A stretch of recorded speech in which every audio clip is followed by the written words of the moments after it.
Great. Well, I'm really happy to be here. I believe this is wrapping up the whole event, and I thought I'd start with just giving you an overview of what we're going to cover, and just one more minute of background to help everyone understand why some of the things that we'll talk about, how my opinions have been formed over time. So when I was a partner at McKinsey, one of the luxuries that I had was serving a whole bunch of investors. I did work with a bunch of digital media and tech companies, but about a third of my time worked with some of the largest private equity firms and a bunch of hedge funds who made a large volume of investments in the digital media space. And so I've had fun for years looking at digital media and from an investing perspective, and then went to Bloomberg, and one of the many things I did was lead a partnership and M&A function where they'd never really bought anything, and we ended up buying businesses from $1 million to $1 billion and partnering with a whole host of businesses around the globe. And since arriving at the Weather Company, we have acquired a couple of businesses, and so I've spent a lot of time working with startups, evaluating them, investing in them, and so it's been really exciting for me. I've only been in Atlanta for about 18 months, but when I was in New York, I got a chance to interact with a lot of the most innovative businesses. And I thought, being a member of the community in Atlanta now, it was critical that the company that I'm involved in had a much deeper understanding of the innovation that's going on in this market. And I have to say, it is not nearly as well known as it should be. So there's a few things I've gotten involved in. The mobility initiative with the Metro Atlanta Chamber, and I've just spoken to a number of the folks who are in the room to understand a bit more about what's going on in Atlanta. And the level of innovation is staggering. As I said, coming from New York and spending time in San Francisco and in Boston, I was really unaware of all the amazing things that are going on here. And so I feel very fortunate both to live in this town now and having gotten to know a number of you, but look forward to hearing much more about many of the exciting things that are going on in the market. So what I thought I'd do today was a few things. One, give you a quick overview of the business. The Weather Company, most folks know us as the TV network, right? We own the Weather Channel, but the company's become much more than that. Second thing I thought I'd do is just talk about how we work with innovative startups, and we do a fair bit of work with startups. And three, give some pointers or some thoughts on, we get approached by a huge volume of companies, and just sharing some thoughts on those who do particularly well when they come and try to work with us versus those that don't. And so hopefully those things are helpful. So what we'll do is we'll jump into a quick overview of the company. And why don't we go to a video first? 30 years ago, it started as a man and a map. A simple idea: launch a 24-hour weather network. Take the one thing that connects us all and own it. Today, we're easy to find. Just about everywhere you go, on screens of every size. Oh my goodness! We're informing, inspiring, activating over 100 million people every day. Earning that kind of trust takes time, and perhaps the greatest collection of meteorologists ever. Over 200 wide-eyed experts forecasting with precision and compassion, and sometimes braving the storm itself. Just get into these sheets of rain! And when weather's gone mild, it's still a great show. We're telling science stories that will wow you, and primetime reality series that will pull you in and never let go. It's like a beautiful day. I'm a iceberg hunter, man. You better be damn good, or you're gonna be damn dead. We're leaders on the digital front, developing killer apps, innovating new user experiences, hosting a social network millions of voices strong, streaming data to customers worldwide, revolutionizing how advertisers reach mobile customers, and joining forces whenever severe weather hits home. Whether you're 8 or 64, if you're a bus stop mom, a tornado chaser, or an energy trader, a pollen sufferer, a surfboarder, or an air traffic controller, we probably touch your life, and you may not even know it. So a man and a map is now a man and an app, and the 24-hour weather network is now a multi-platforming, app-developing, digital innovating, social networking, originals producing, data supplying, market-moving, forward-thinking company. We are the Weather Channel.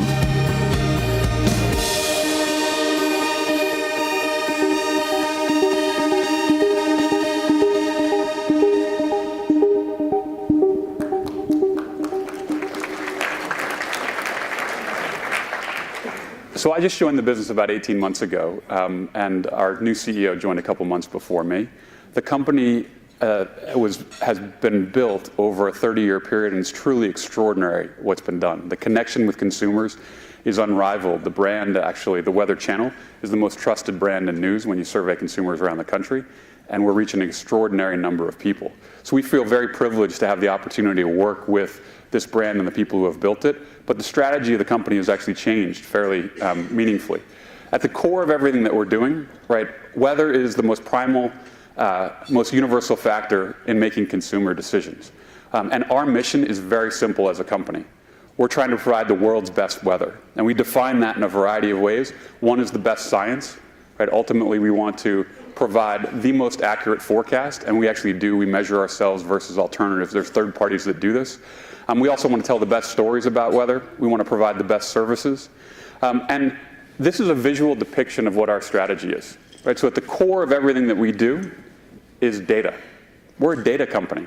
We're ingesting more data from around the world on weather than any other private entity, and we're combining the best atmospheric science and computer science to generate the most accurate forecast in the world.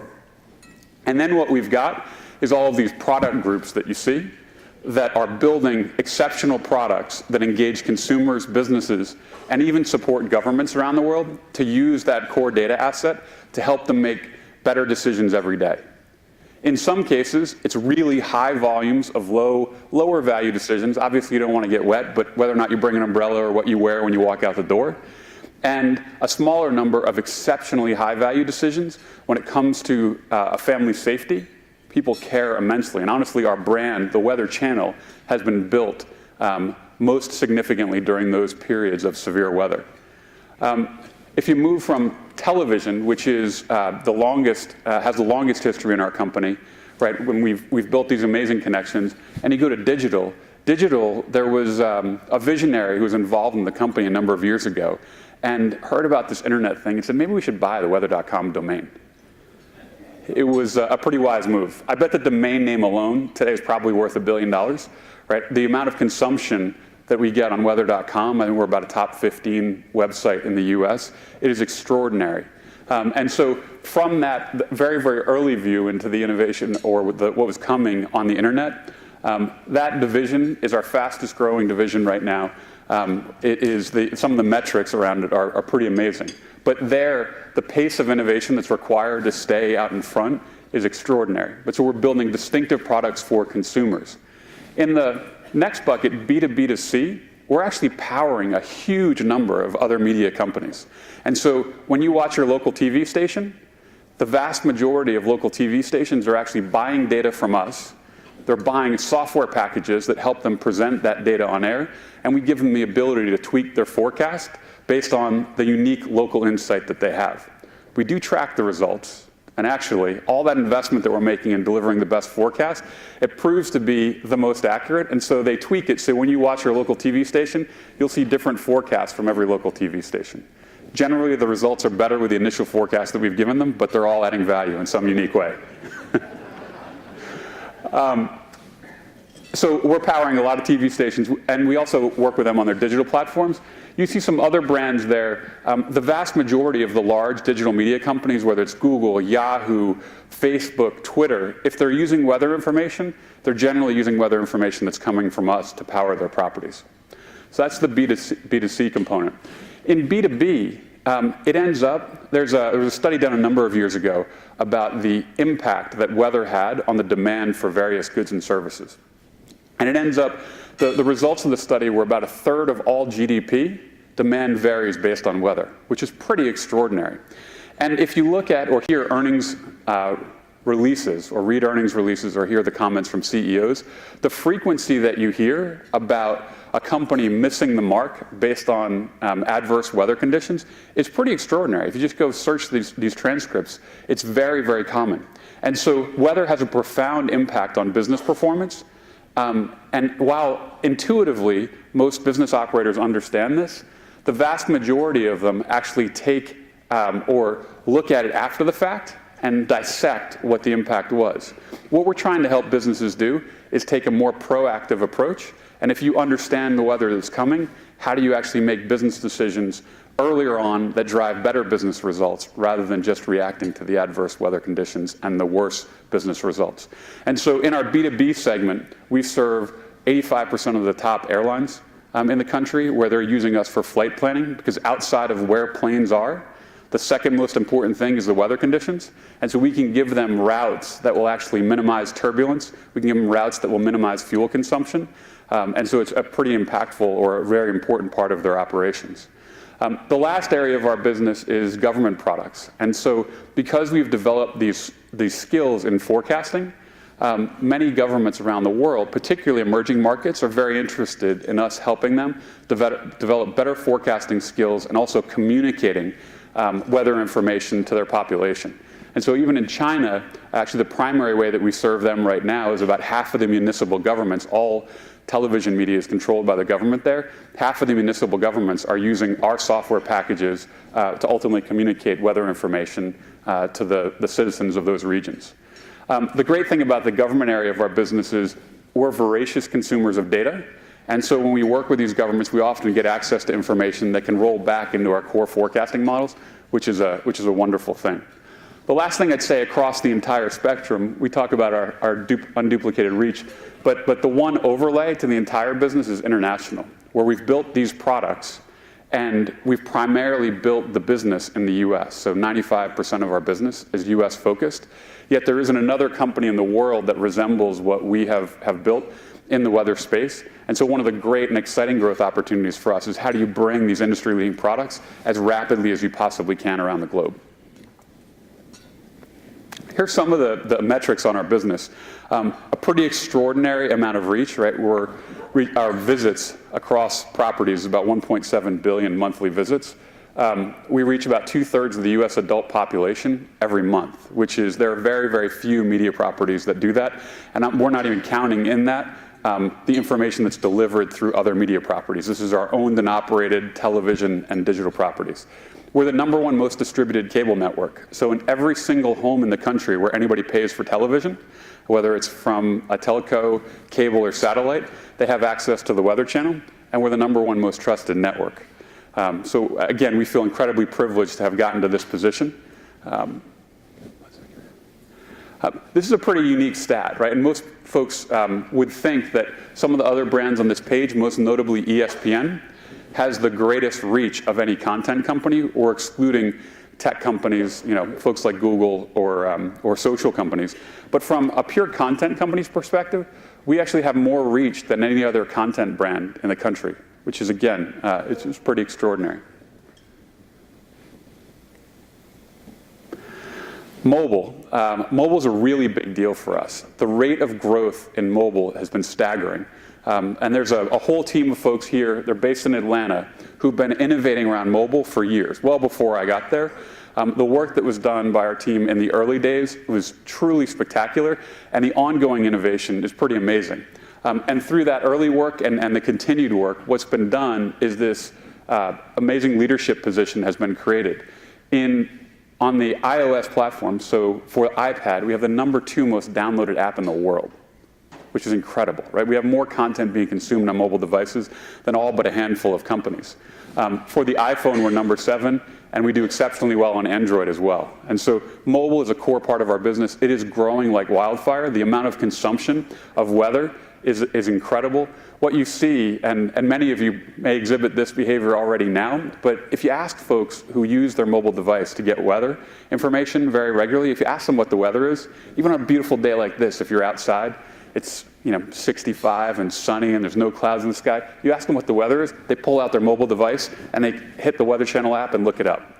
Right? It's amazing. Right? It's almost become like time, where people are always looking at their watch, regardless of whether or not they know it. And so the amount of engagement in mobile is exploding for us, and our great challenge is that the barriers to entry in mobile, unlike television, the barriers to entry are actually quite a bit lower. In television, there's a pretty big infrastructure that you have to build up to put a 24/7 television network on air. For mobile, there are literally thousands and thousands of weather apps. And so the pace of innovation that's required to continue to deliver on customers' needs and stay ahead of the competition is pretty extraordinary. I had talked about data being really the core asset of the company. I thought it'd be worth sharing, how do we actually generate this unique and industry-leading forecast? So there's a whole bunch of things that go into it. One is, as I said, we're voracious consumers of data, right? So we want information from every place we can possibly get it. And so that's everything from information that comes from the National Weather Service. We have a global lightning detection network. We're actually pulling in information from people who are such huge fans of weather that they're willing to go out and invest a couple $1,000s to put a weather station in their backyard. And we've developed a community on one of our brands, Weather Underground, where those folks want to talk about how forecasts are generated. They want to share the information that's coming from their weather stations. And ultimately, all of this information rolls into our forecasting system. The reason why we can get to a better forecast is twofold. One, it's collecting more data. And so from consumers, third parties, from governments, we're pulling as much data in as we possibly can. We're trying to process that data more rapidly than virtually anyone. And then our modeling approach is unique, where the National Weather Service, sometimes when you've watched our channel, you may have heard during a severe weather instance, you'll hear about the European model, the American model, and they're talking about the storm tracks. Most Met services and even universities, they try to come up with the single best model. It ends up, the best approach to predicting weather is actually combining multiple models, where certain models are better at predicting something like precipitation or certain severe weather conditions. Some are better at predicting temperature. And so if you can amass more data than anyone, and you can develop the right way to combine models and weight them appropriately based on what they're good at, you can generate a more accurate forecast. As I said, there's third parties that track this, and we end up having the most accurate forecast in the world, which we feel great about and strive every single month to get better at. I've shared some of these metrics before. You see the kind of reach for the company. It's pretty extraordinary. As I said, we're serving a lot of media companies. We're powering over 500 local broadcast channels. I think there's only about 700 that are sharing weather information on television. A lot of mobile sites and a huge number of mobile applications. What I left out of that, and I was going to comment on it a little bit later, is we also do have APIs for developers that are free. People can go play with our weather data. On one of our brands, Weather Underground, you can go get access to weather data, which we've been overwhelmed by the volume of requests from different developers of different products who want to embed weather information in it. And so we have this playground of data that people can access to play with. And then honestly, as the usage grows, then at some point, some fees kick in. But we want to be supportive of the development community and give them access to information to help them build products. And so the actual number of websites is beyond that because some of them are being served through our API. As I mentioned, we serve an extraordinary volume of airlines. This is primarily domestic. We've started to get a whole bunch of requests from international airlines to work with them.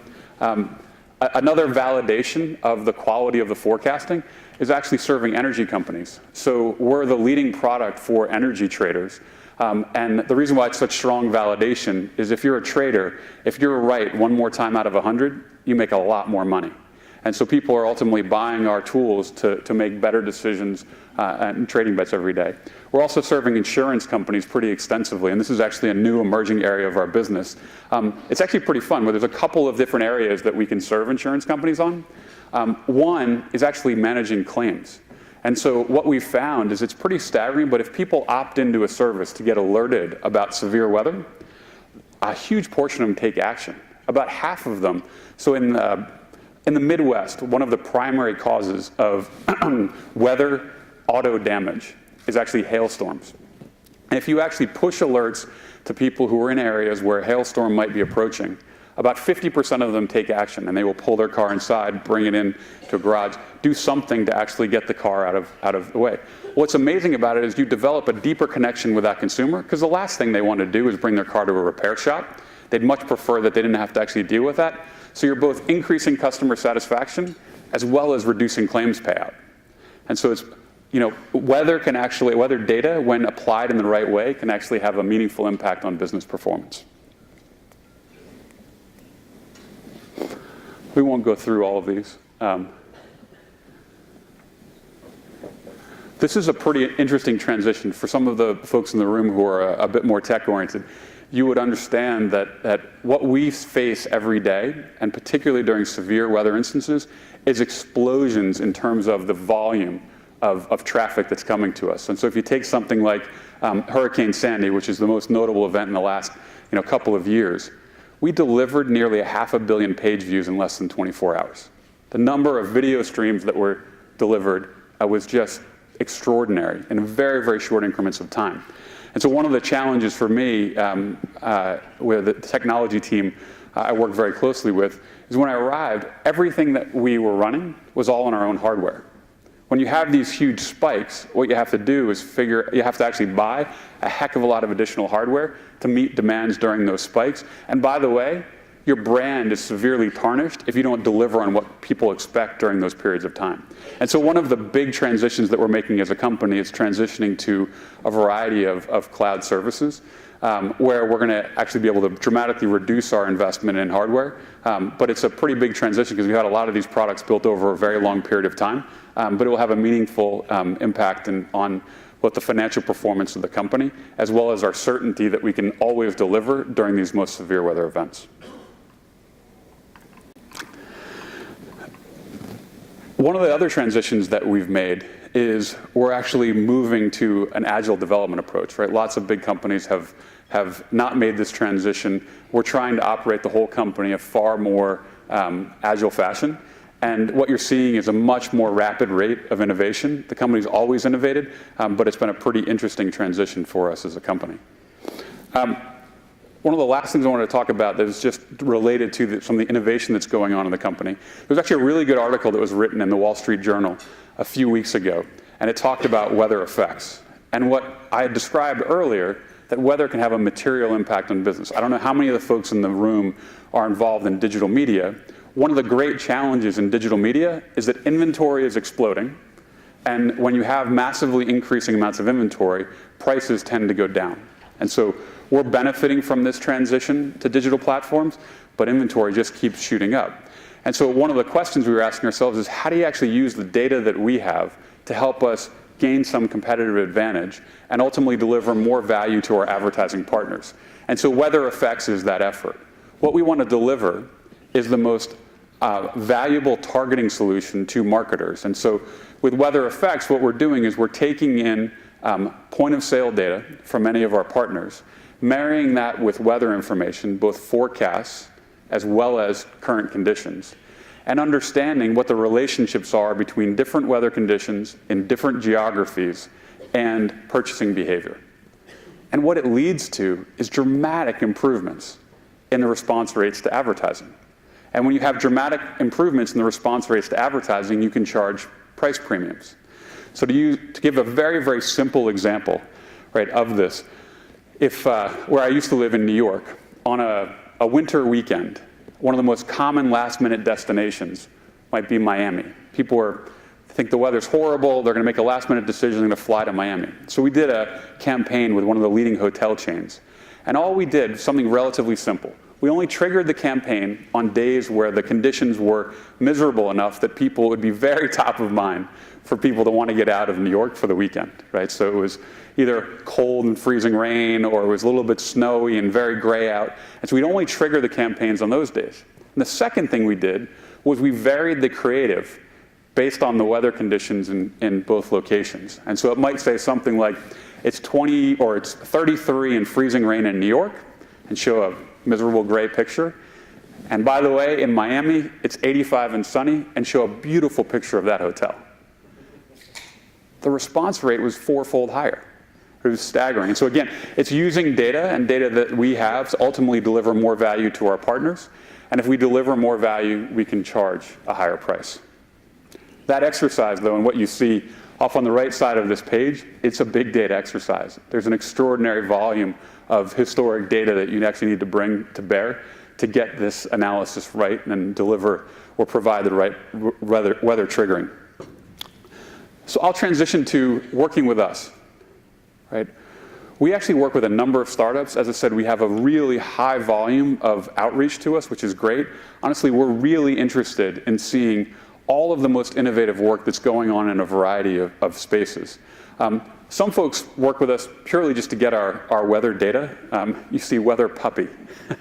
It's not a giant business. However, there's lots of people who are trying to build innovative weather apps, and this is one for people who like pictures of dogs. When you've got thousands and thousands of weather apps out there, we want to support that innovation. There's a lot of other folks who are using our APIs to build in, it may be one small element of the features within a product that they're creating. And so one way we work with startups all over the country and actually all over the globe is providing weather information to be used in the applications. The second is actually working with vendors that can really help us achieve our strategic goals. And so one example of that is Place IQ. I described the importance of being able to deliver the best, most targeted messages to advertisers. We've got weather data. Place IQ has a very sophisticated solution of pulling together disparate sets of consumer data that when we marry it with our weather data, we can actually deliver even more targeted campaigns. And so we've worked very, very closely with them. We also will work with partners on building whole new products and services. And so the fitness example is one of those, where we're open to deeper relationships that requires a higher level of collaboration to attack categories where we may not already have services and are unlikely to invest on our own. So there's a variety of ways that we work with startups today. What we look for in potential vendors, right? We're really looking for folks who are doing the most innovative things in data aggregation, right? We're aggregating a massive amount of data right now, and it's not just weather data. We're looking for all forms of observation data that may help us generate a better forecast, but we're also looking for the amassing of huge amounts of content that is related to weather. So it could be video content. Cell Journalist on the prior page was an example of collecting video content and pictures from the huge number of users that we have on our products that can help us tell better stories across all platforms.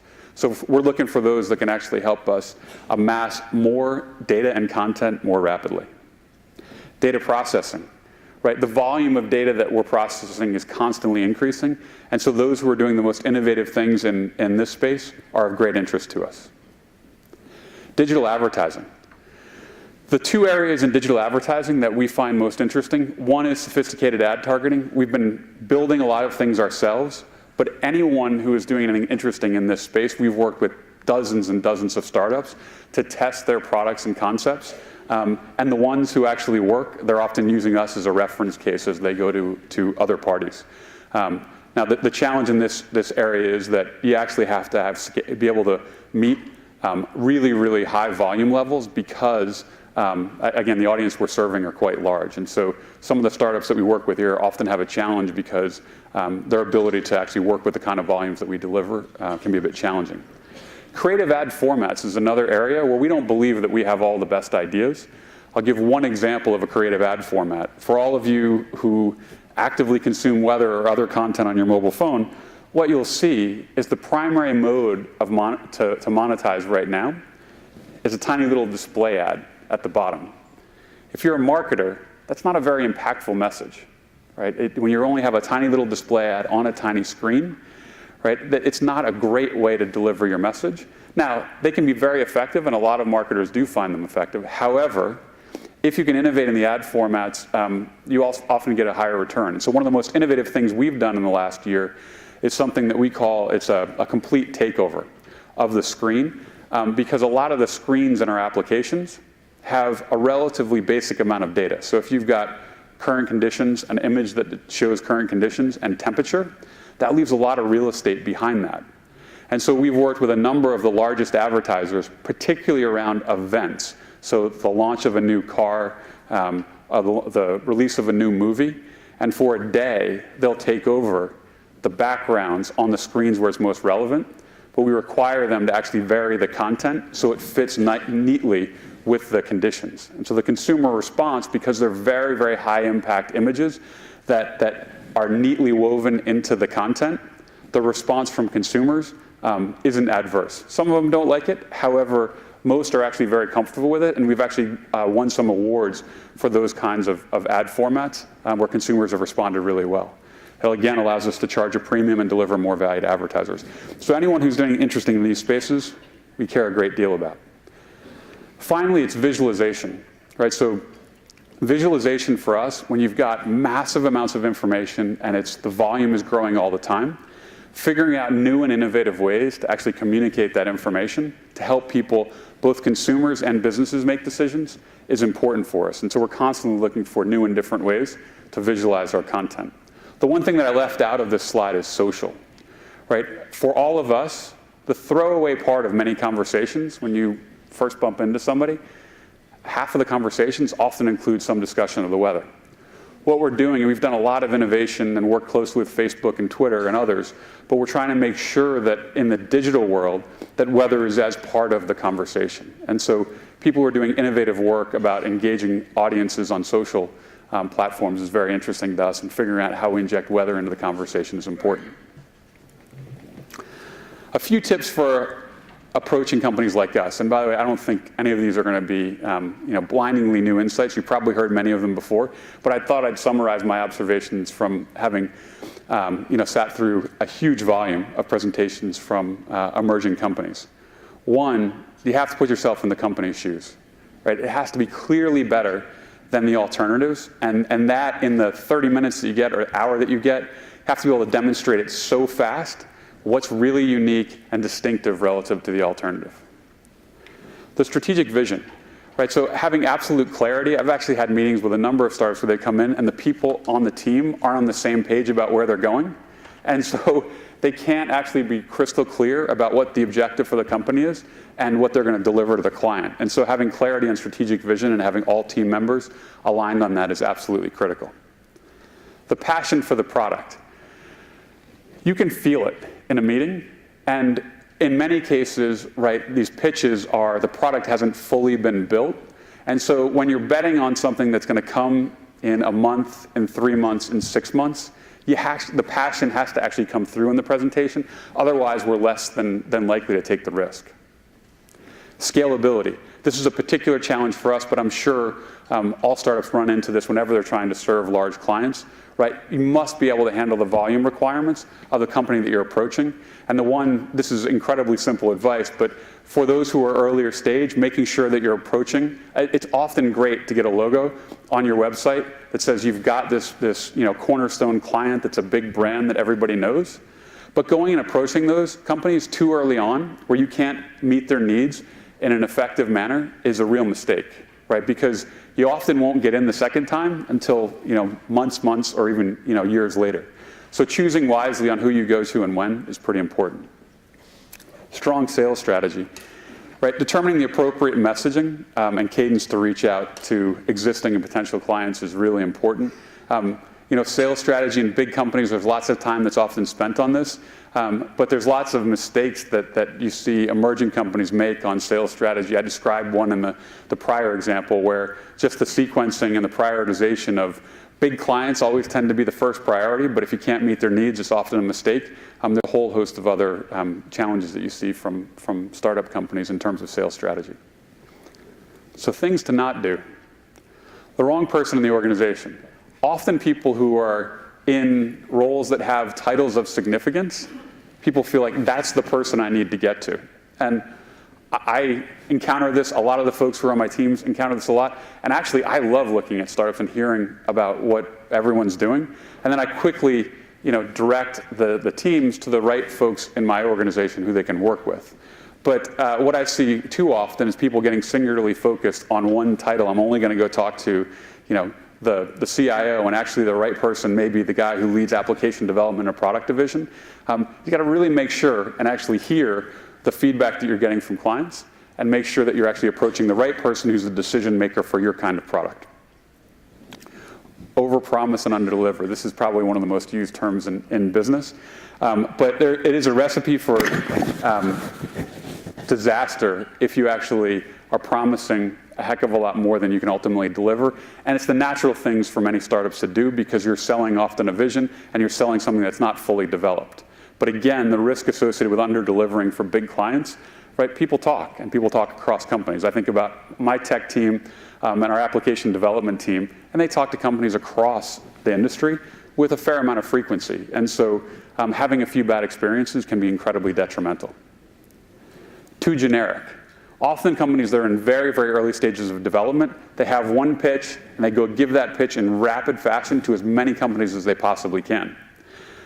This is just good sales strategy, but taking the time to make sure you really understand kind of what's unique about the company. This doesn't require a massive amount of investment, but you really should understand a little bit about what the company's strategy is and how your solution neatly fits into the needs of the company.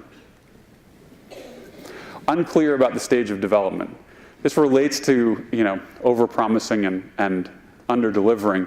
It's okay. Like, our company is actually more than happy to meet with very, very early stage companies or later stage companies. We want to see the most innovative things that are going on in the market.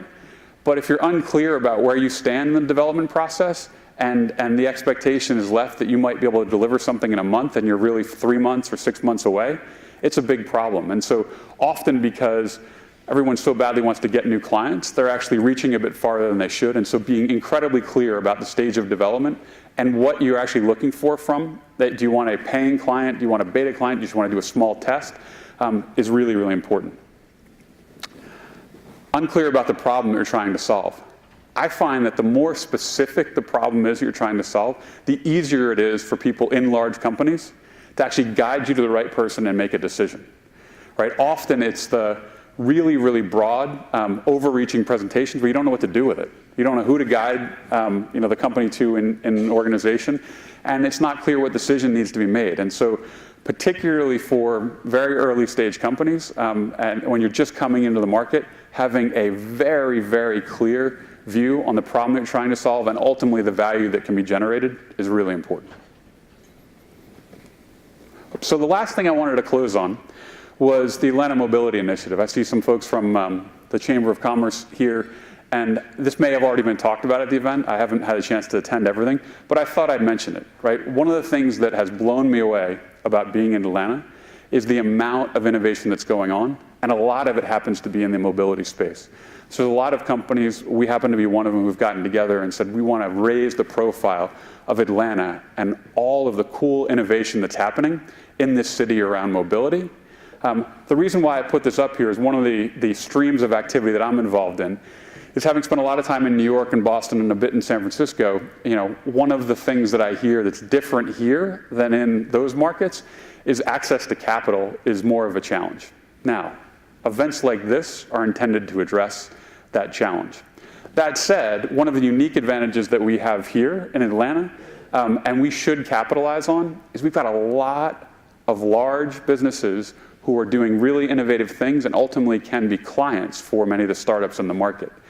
And so one of the streams of the Atlanta Mobility Initiative is trying to figure out how do we actually connect these companies who can be clients, because if you've got a couple of clients, honestly, the money will follow. So how do we more efficiently connect these businesses? And so I've put this link on here for all the startups in the audience. It's worthwhile going here. There's a very, very short form to fill out. But if you do, what we're doing is we're trying to find a really senior key decision maker at a whole collection of the biggest companies in town. And we're getting their profile of their interests, and then we'll ultimately match people up. And it's not going to be a massive volume, but you're going to get the right person in a bunch of these big organizations to help things move quickly. Because as I said, I've heard repeatedly that people know who the big companies are in the market, but often getting to somebody who's a senior enough decision maker who can push things through the process fast enough is debilitating, right? Some of the large companies, and I would say ourselves included, depending on the path or the person that people engage with, they can be 3-6 month processes to make a decision. And so trying to do a little bit to help. There's a lot more involved in the initiative, and there's a lot to do to raise the profile of Atlanta, but it's pretty exciting what's going on here in the market. So I'm going to stop there. I've said a whole bunch in a relatively short period of time. Hopefully you found it valuable. I'm also happy to talk to anybody after this, but before I wrap up, if anyone has any questions about our business, about some of the comments I made for startups, I'm happy to take any questions. Just raise your hand if you've got a question, and they'll bring you a mic. Right here. You see one of these poor people standing out in the storm, and then done something wrong. So the question was, when we see some of those folks who are standing out in a storm, have they done something wrong? And it's a great question. Actually, there's two questions that I often get about our teams that are out in these severe weather events. One of them is that, what did they do to get stuck out there? The second one is, how do you get them there? Like, do you have special air fleets? Like, how do you get them there before the storm? So on the first question, no, they didn't do anything wrong. These folks love severe weather. And so we actually have a few folks who are in our organization. I actually saw one of them in our cafeteria the other day, and I was like, I'm pretty disappointed to see you. And he said, well, what are you talking about? I was like, I need you out in the field. When there's severe weather, our audiences are actually much higher. And so I'd much prefer to see him somewhere around the country where there's severe weather. But there's a handful of folks who just love these experiences and being out there and telling the stories. I do think, personally, for all of them, the really challenging thing is after these events, right? Leading up to it, there's a lot of energy and excitement, and there's a passion in the organization about making sure that people get the right messages to keep their families safe. But if you do this job for quite some time, and Jim Cantori is probably our most prominent talent who's been out there doing this for 25 years, you're there when these severe weather events play out, and you're there and you see the devastation. That's a really hard thing to deal with. The second question that I get most often about it, as I said, was how do we get everybody there? The great news is we have really good forecasting. So we don't need to actually have a fleet of jets and choppers that drop people in. We actually just send the teams there on commercial flights before, and they're there waiting for the event to happen. So, right here. Seeing you talk about the infrastructure behind what you do, from the partnerships to the backyard weather stations to the local TV stations and so forth, that's an amazing amount of data that you're bringing in. Is that a natural monopoly, or are there other companies doing the same thing, or could there be other companies doing the same thing? So there are lots of companies in the weather space. Part of the reason why I described what we've created in the US that's so unique is because there isn't another company that's as diverse in the weather space as we are. But in every, that half moon or pie that you saw, in every sliver of that pie, there is somebody, and often a whole collection of companies that are doing very, very interesting things. We are the largest, but there are competitors all over the place that are trying it. I would say, one of the things that allows for an extensive amount of competition is kind of the US government invests more in weather data collection and forecasting than any other government in the world. And so the quality of information and the forecast that they provide is very good. And so that alternative is free. We are materially better than free, and we invest a lot to make sure that we are. However, the next best alternative, which can power a whole bunch of solutions, it does power many of the apps that are constantly being created, is there. And there are competitors in every slice of the business profile that I laid out. Right here. You mentioned how the mobile apps are selling or downloading well. How do you compete with the pre-installed apps that already come on the device? So the great thing is that we power a number of those pre-installed apps, and so we're getting paid some fees for that content. The other thing is the business model on the apps is different, honestly, by handset manufacturer, and in many cases the carriers. And so in many cases they want to have a unique experience that's unbranded, and so we'll provide the data for them. In other cases, they want a very, very light layer, and then they'll drive to our application, and so you'll see click-throughs that drive to our application. But the way that we deal with it is that we try to develop relationships with as many of them as possible and either build white label solutions or power them with data or realize some benefit by giving them some very, very light layer that drives to us. Are there any other questions right back here? Just when you're talking about competition, near to all of our hearts, a venture-backed startup just sold to Monsanto for a fair amount of money. Yep. I'm curious whether they have a lot of big data talk in their pitch and infrastructure and all those sorts of similar things. Do you see them as a competition, a partner? How do you see that kind of evolving? So they aren't a direct competitor, because while I described that we're more diverse than any other weather company in the world, what they focused on exclusively was serving the ag market. That was one of the business segments that I didn't describe that we're currently covering. As I said, our challenge right now, and it's a great challenge to have, is that the volume of opportunities that are coming our way are probably more than we can actually tackle ourselves, and therefore we actually need to partner with folks who see opportunities in other segments. I think what it was an incredible validation of the amount of value that the right weather data and tools to actually interpret that data to make better business decisions can make. Some folks may know about it, but Monsanto bought this company called Climate Corp for about $1 billion. It was a fresh startup, I guess it was 8 years ago. Some folks from Google were involved. Initially, they were focused actually very, very broadly on serving many, many different industries. And then they narrowed their focus to exclusively concentrate on the agriculture market. And they were providing an insurance product that, based on how the weather played out and how that deviated from the norms, it would compensate farmers. Then as they dug into that, the real insight was that they could actually help farmers make better decisions. When do they plant? When do they actually harvest? A whole bunch of decisions. When do they fertilize? Based on the weather and how it played out in those specific farmers' areas. And so they still provide insurance products, but they also have all these tools to help farmers make better business decisions. And so the way I used that was with our own team. I said, look at this incredible value that's been created in a relatively short period of time, helping businesses make better decisions that drive top line or bottom line results. We have that opportunity in the markets that we serve today, but there's a whole collection of other markets that we don't serve deeply where we're getting requests. I'd say one of the most notable ones right now is the retail and consumer product space, because of some of the work that we're doing around advertising and intelligently targeting advertising. If we have distinctive insights about how consumers are likely to behave in certain geographies based on the weather conditions, we can help retailers figure out in store what products do you promote, from a supply perspective, what products do you order, and we can do that a lot better. So we're investigating that more, but no, we don't view them as a direct competitor, but it's a huge testament to the value that weather data and the right tools can create for businesses. Great. Well, thanks for having me. I'm happy to be here, and hopefully you found it helpful.